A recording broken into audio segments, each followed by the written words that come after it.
Kaya pala, ang tawag mo, natutulog yung tao. Oh, yun lang ang tawag ko. Pero yung ganyan ko, matutulog ka hindi. Sabi ko ba, Lord, bigyan mo sila ng gano'n. Tuloy, ang dami-dami nila ko. Oo, ang dami-dami ng tao nila. Tapos, kung sasabihin nila, yan, I will pray to the Lord. I will pray to God. Na-bless na kayo. Iyayahan na kayo. Gagaling kayo, pero bago ako mag-pray, yan mga envelope na nasa inyo. Lagyan nyo yan. Makikita ni God yan. Akin yung ilalagay. Huwag kayong matakot. Lagyan nyo lang yan. Pagkano na ganyan, pag malaki. Yan. Mas malaki din. Yung kayong nanonood sa TV, tawag na kayo yan. Nandiyan na yung mga itong mga numbers na tawagan ninyo. Ibigay nyo yung mga i-deposit, nyo sa mga bank account na ito. Yan ang mga GCash numbers. Ito yung mga tawagan ninyo. Sabihin nyo kung ano ang promise ninyo, magkano yung promise ninyo. Grabe, dami itong mga tawag. Kita mo yung mga staff niya. Kasi, okay, you can do that for few minutes. Only we have 5 minutes left before I will pray. Bro, yung mga tao na paspasan natin para, makaabot tayo bago siya mag-pray. In 5 minutes, ang daming pera pumasok. Mag-pray na ba ako? Taas ninyo yung mga envelope. Taas nila ako. Daming mga kwan. Marami pa doon. Hindi nyo pa nalagyan. Meron na. 1 minute na. 1 minute. Huwag nyo sanang mamis. Beware. Now, sorry. Judgmental ba ako? Sinasabi ko lang, mali sila. Pero parang mali.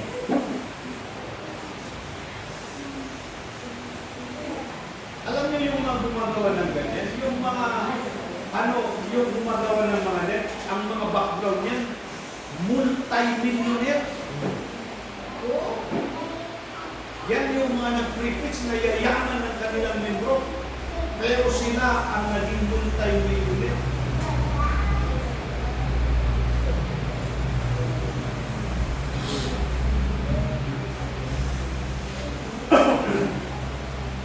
Tingnan nyo yung mga tao na yan. Yan yung mga false. Beware, sabi niya dito, verse 15. Kita nyo ha? Pag nagdasal sila, pasigaw-sigaw pa yung dasal. Lord, pagyamanin ninyo sila, Panginoon, doblehin nyo, triplehin. Sabihin nyo, makinig kayo sa akin, sabihin nyo, nakuha ko na ang kayamanan ni Lord.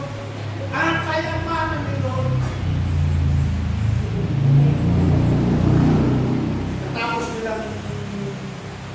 Nagkatapos nilang sinabi na binigay na ni Lord, nakuha na nilang kayamanan ni Lord, sabi ng preacher, yan, Lord, we claim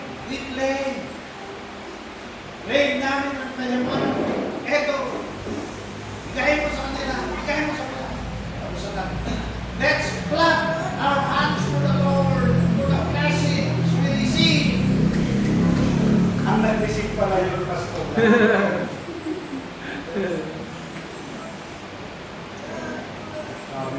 Sabi dito, mag-ingat kayo sa mga ganyan. You see? Anong sabi niya dito? Yung mga taong false na yan, they are using the name of the Lord. They are using miracles. No? And they are demonstrating powers. Extraordinary powers. Kaya nakita niyo yan? Hindi lahat na nagsasabing in Jesus' name. Hindi lahat na nagsasabing nagpapakitang may power. Hindi lahat na nagsasabing sila ay pastors, prophets. Alam niyo paano niyo sila makikilala? Ito, harmless sheep but are really vicious wolves.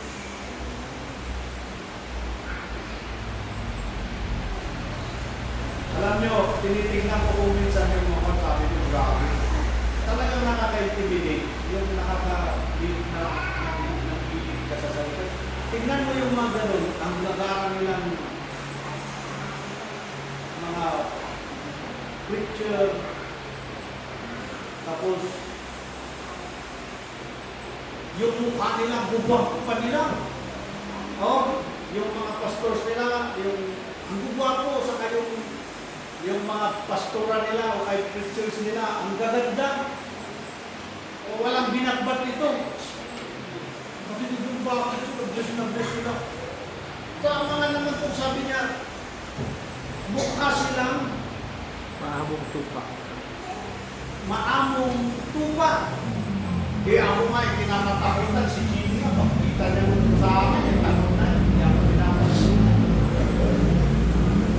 Pwede Jimmy, ang bago parang masaya lang na tanong kumain. Parang pang UFC. Sabi ko, kaya pala mahirap maniwala yung mga tao sa akin. Kaya tingnan pa lang ako, natatakot na sila. Pero itong mga tao na ito, na ingatan natin, ingat tayo, mga tao,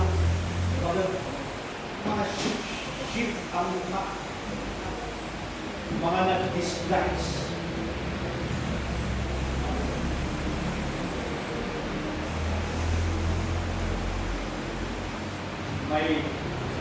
May na-post na nakita ng nag-preach na nagsasalitang politician. Ang pinag-preachan niya yung mga karnero. Maraming karnero. Alam niyo sabi ng politician na nagsasalita na wolves. Alam niyo wolves yung kumakain ng karnero. Sabi niya doon, kung ako ay inyong ihahalal. Yung sabi niya, Hindi na ako kakain ng tupa. sabi niya, magiging tupa na rin ako. Hindi ako mananakit at kakain ng tupa. Yung mga tupa nandiyan naman, nakikinig sila, ganda ng pakinig nila, kita mo na yung tura niya na eh. Wolves na. Yan. Kaya sabi ko kay Lord, bakit ako yung mga halos nasa akin na hindi naman. Pero alam nyo, nakumport ako sa verse na ito. Alam nyo kung bakit? Dahil kahit ganito pala yung itsura ko, ito ay totoo at hindi ito disguise na maamong tupa.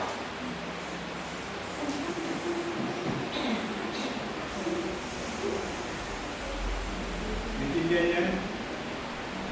Ingat kayo sa mga ganito. Dahil ito yung mga taong nag-perform ng miracles. Sabi ko nga, nag-perform ng miracles. Maamong mukha. Magpapakita ng powers ang mga ito.